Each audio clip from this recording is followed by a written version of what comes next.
In September of 2014, a marine research vessel called the Go Phoenix sailed out of the port of Jakarta, Indonesia, and headed south towards a stretch of open ocean 3 miles deep and 1,000 miles from the nearest land. Its goal was to find a plane that had gone missing earlier that year, a plane containing 239 passengers and crew. The search was to be the most ambitious, the most expensive, and ultimately the most frustrating failure in maritime history. One of the members of the search effort was a young Australian naval officer named Peter Waring.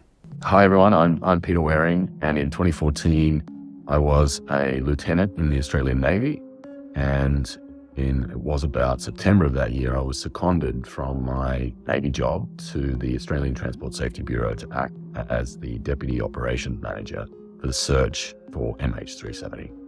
Today, Peter's out of the Navy. He lives in London. He visited me during a recent trip to New York and told me about his experience. We originally recorded the interview for an audio version of this podcast, but I wanted to play it for you because it's very important to understand what happened in the course of the search. Nothing like it had ever been undertaken before. Nothing like it has ever been undertaken and may not ever be undertaken again. So we started with 60,000 square kilometers, roughly the size of Tasmania. I think probably in the ballpark of the size of Long Island, maybe slightly bigger. It was an incredibly dynamic seafloor, ranging from about 2,000 to about 4,500 meters. So deep, 4,500 meters is very deep. Where was it? This is just above the most remote part of the Earth's surface in terms of ocean. And it is famously rough. It is famously isolated. If you get hurt, it's 6 days from the nearest port, which at that point was Perth or Fremantle, which is a suburb of Perth. It is just not the place you want to be if something bad happens. I think the best weather we were getting was Sea State 5, roughly, which is rough weather. That's rough weather. You're seeing whitecaps everywhere. We're talking somewhere between 30, 40 knots of wind. But it was not uncommon to get up to, I think, maybe nudging Sea State 8, Sea State 9. That is really severe weather. That is perfect storm kind of weather. It is nasty. And there were a couple of instances that I can recall where the ships were really worried. The reason they were so confident that they would find the plane in this particular area of the ocean is that a British satellite company called Inmarsat had recorded signals that were sent from the plane during its final 6 hours. And they were able to develop a new kind of mathematics that would allow them to determine the plane's location with remarkable accuracy. They were so confident, they were absolutely certain that they were going to find the plane on the seabed. Everyone was very sure. There was a lot of belief that we were looking in the right place. The crews that were going out there had a very high morale. They were ready. Like every day, this is the day we find it. In October of 2014, the Go Phoenix was joined by another search vessel, and in January by 2 others. In the months that followed, they scoured the designated search area in photographic detail, but nothing was found. Instead of throwing in the towel, the authorities decided to double down and make a search area that was twice as big. But it was really clear to me by about April, May of 2015, about the same time that the search area was doubled in size, that if that assumption was right, if all of our assumptions were right, we probably should have found the aircraft by then.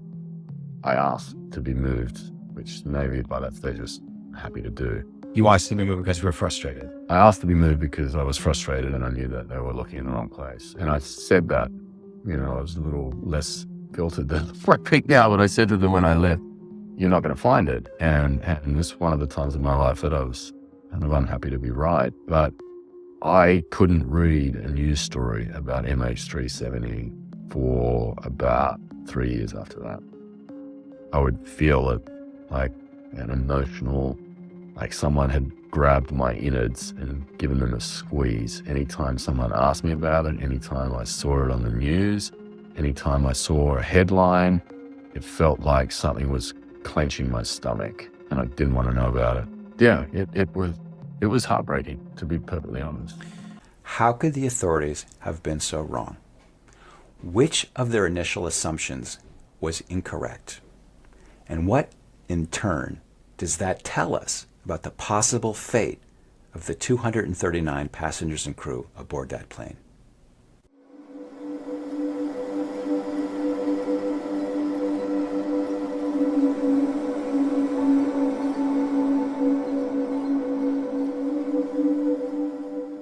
Hi, my name is Jeff Wise. I'm a science writer and aviation journalist. I've been fascinated by the case of MH370 really from the get-go. I had gotten my pilot's license back in 2002. I learned to fly Cessnas, Cubs. I became a glider pilot as well. And as I got interested in flying, I was fascinated to read accident reports. I wanted to know how other pilots had killed themselves so that I wouldn't kill myself. And being a writer, I naturally wanted to try to talk about these things. I wanted to write articles about accidents. And one of the articles that really gained a lot of traction was when I looked at the disappearance of Air France 447, which vanished during a flight from Rio de Janeiro to Paris in 2009. At the time, it was the most baffling aviation mystery in living memory. This plane had just simply disappeared in the middle of the ocean near the equator. It took 2 years for searchers to eventually locate the wreckage, find the black box that had all the data about the accident, recover it, interpret it, and realize what had happened. I wrote that up. It got a fair bit of attention. And then later in 2014, when MH370 disappeared, I was one of the people that TV producers called. I wound up going on CNN multiple times a day, 4 or 5 times a day. I was living on the Upper West Side of New York. They'd send a car for me. I'd go down. I'd do a hit. I'd go back up to the Upper West Side. And I was just yo-yoing back and forth between the studio and my apartment. And I just didn't have time to think or do anything else.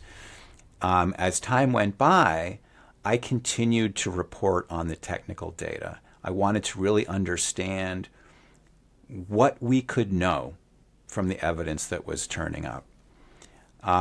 Eventually, the networks stopped caring about it. The newspapers stopped caring about it. But I never stopped caring about it. And as I tried to work through the evidence using my own scientific background, I graduated from Harvard with a degree in biology. I was able to tap expertise of various scientists and engineers who I'd encountered over the years, and I put my findings on my personal blog. A lot of people from around the internet found this stuff. A real dialogue started, a conversation started, and we came together to pool our collective knowledge to really understand in remarkable detail what might have happened to the plane. What did this strange electronic data tell us about what could have happened to the plane? Ultimately, it became very controversial. There were lots of different theories about what could have happened to MH370. And we'll cover that in the podcast. Some of the personal and interpersonal strife that occurred as people's different ideas clashed and bumped into one another. But it was the beginning of an idea, which was that this was too important of a case to be left to the authorities, who ultimately spent a lot of money on this, conducting this seabed search, scouring a huge area of the ocean unsuccessfully, and ultimately gave up. And I feel that this is too important of a mystery to just let go of. A plane with 239 human beings vanished into the night. Their fate is unknown. And there's nothing we can do about it if we can't solve the mystery. One of the core ideas of aviation accident investigation is that if you understand how a tragedy occurred, you can try to change things so that it doesn't occur again. That attitude, that approach has created a system which is incredibly safe. It's been 15 years since there was a major fatal accident in the United States involving commercial aviation. That is a remarkable statistic. But MH370 stands as a kind of gaping wound, a gaping hole in the safety record of world aviation, because a plane vanished into thin air and we don't know why. Some people think that they know why, but until we have the wreckage, until we have the black box, until we can listen to the cockpit voice recorder and really understand what happened to this plane, we won't know. So over the years, I have worked with other people online, tried to trade information, I've researched, I've interviewed people, I've tried my best to pick through every aspect of this case to understand what happened. I've written about it on my blog, jeffwise.net.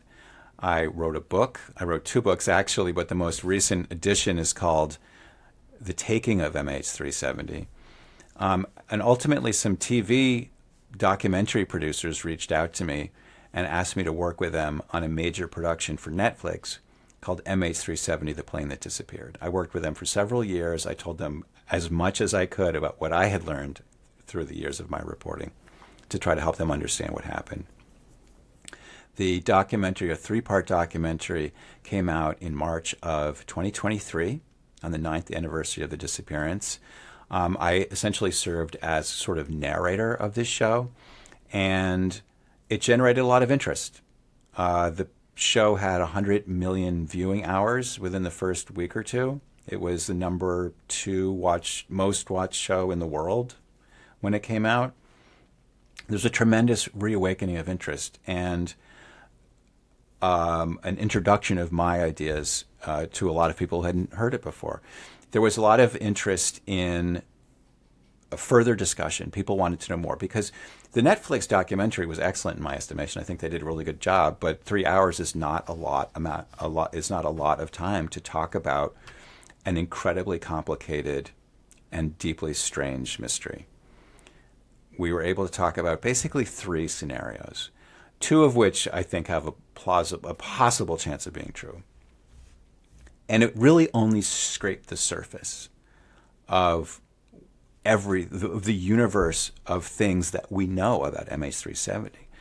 And it is a complicated case, but it is a deeply fascinating case. Time and time again, this case will surprise you.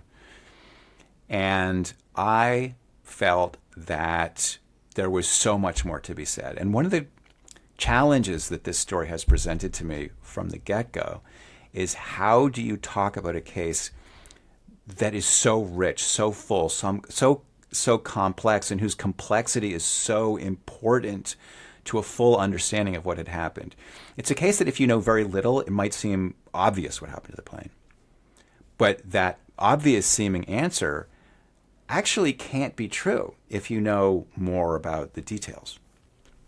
So how to help the public understand, how to help the public grasp the urgency of this mystery, because only if the public demands answers will the authorities who are in charge of finding the answers be motivated to do so. So my hope for the last 10 plus years has been to try to bring forward a story that is so complex that it kind of dwarfs the ability of a magazine article or even a book.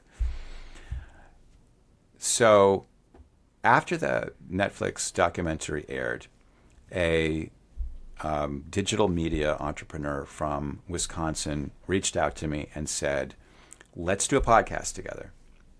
I'd never done a podcast, but I was intrigued. I thought, this is a long-form means of storytelling that can allow us to really get into the full depth. Let's do an open-ended podcast where we thinly slice all of the data, all of the evidence, everything we know, and try to slowly amass a rich, detailed, and complete picture of what happened so that we can solve this mystery. The goal of this podcast is to solve the mystery. It seems like an impossible undertaking, and maybe we'll fail. But I want to do everything we possibly can, and that takes time, it takes attention, it takes effort. But this is what this podcast is about. It is a promise that we are going to thinly slice this case in all of its fascinating detail in an attempt to bring you, the viewer, the listener, the reader, into this hidden realm this realm that is so full of intriguing information if you just have the time and the patience to hear it. And the first season that we put together was 31 episodes. What I'm recording right now is a video, basically remastering, redoing of that first episode, which was called How to Find a Missing Plane or How to Solve an Unsolvable Mystery or something like that. And this is my introduction to what we're trying to do here. We're trying to do something that nobody else has done, which is to really describe this case, this important, I would say, extremely urgent case in all of its necessary detail. And the next episode, we're going to get into the beginning. This plane took off from Beijing, took off from Kuala Lumpur heading to Beijing. What happened next? And in the episodes that follow, we're going to proceed chronologically in terms of what happened aboard the flight, chronologically in terms of how the mystery unfolded in the hours and days and months and years that followed. And ultimately, we're going to get into the technical stuff, which involves marine biology, satellite communications, psychology, international relations. It's a fascinating, rich, detailed story that opens up onto so many other urgent topics. I know that a lot of people are fascinated by this case. They should be fascinated by this case. It's rich and it's detailed, and it's a communal effort. As we did those first 31 episodes, which I'm going to re-engineer and bring up to date, the community of viewers, listeners, and readers has been essential. Spurring us on, pointing out errors,